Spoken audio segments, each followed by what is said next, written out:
Hello everyone, আসসালামু আলাইকুম। আজকে আমার এক আপুর জামদানি একটা লুক করলাম। আর খোপাটা আমি দেখিয়ে দিব আপুর খোপাটা কেমন করেছি, কিভাবে করেছি। আসলে জামদানির সাথে যেভাবে যায় আমি সেভাবেই চেষ্টা করেছি লুকটাকে ফুটিয়ে তোলার জন্য।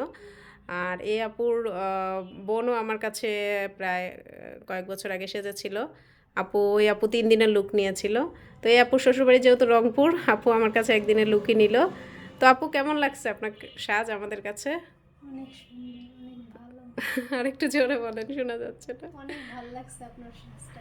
আচ্ছা, অনেক ধন্যবাদ। পছন্দ হয়েছে। আপুর সাজ কি দেখেছিলেন? আপনার বোনের সাজ তো মনে হয় আপনি ছিলেন নাকি তখন? হ্যাঁ, আপনার আপুর সাজগুলো কেমন ছিল তখন? অনেক ভালো।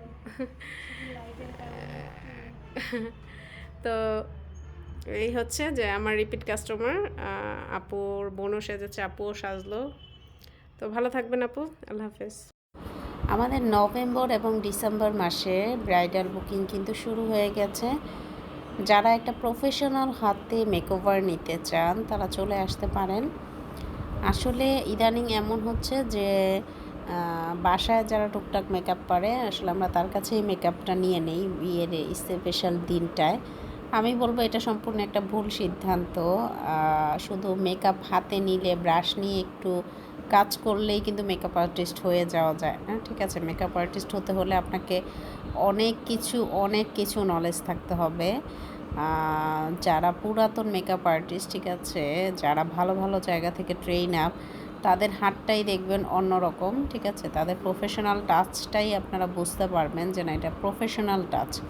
ঠিক আছে, আপনি বাসায় যদি চান যে আমি একটা 3 পিস বানাবো, ইউটিউব দেখে হয়তো বা আপনি বানিয়ে ফেলতে পারবেন, কিন্তু সেটা কখনোই একটা প্রফেশনাল হ্যান্ডের মতো হবে না। সো এত একটা স্পেশাল দিনে যার হাতে মেকআপ নিয়ে আমি বলবো যে আপনার স্পেশাল দিনটা নষ্ট করবেন না। প্রফেশনাল জায়গায় বিয়েতে তো এমনিতেও অনেক খরচ হয়, প্রফেশনাল জায়গায় একটা প্রফেশনাল লুক দিলে আপনার কিন্তু সারা জীবন এই স্মৃতিটা থেকেই যাবে। ঠিক আছে, আপনার টাকাটা কিন্তু বৃথা হবে না। হ্যাঁ, আপনি বিয়েতে যে সারা জীবন একটা মধুর স্মৃতি ধরে রাখবেন, একটা ছবি ধরে রাখবেন, একটা ভিডিও ধরে রাখবেন, সেটাই কিন্তু আসলে আজীবন থাকবে একটা মধুর স্মৃতি হিসেবে। বিশেষ করে আপনার ঘরের অ্যালবামে যদি আপনার বিয়ের একটা ছবি থাকে, ঠিক আছে, তবুও বলতে পারবেন যে না, আমি বউ সেজেছিলাম। আর যে বউ সাজার স্বপ্নটা কিন্তু মেয়েদের একদম ছোটোবেলা থেকেই থাকে যে না, আমি একটা সুন্দর করে বউ সাজবো, একদিন বউ সাজবো। হ্যাঁ, সো এই যে ভিতরের আবেগটা, এটা কখনোই যেন তেন হাতে দিয়ে এই আবেগটার মানে নষ্ট করে ফেলবেন না। ভালো একটা লুক দিতে চাইলে আপনারা যোগাযোগ করতে পারেন Dhaka look beauty parlour Panchagarh ব্রাঞ্চে, প্রফেশনাল হ্যান্ডে যারা নিতে চাচ্ছেন।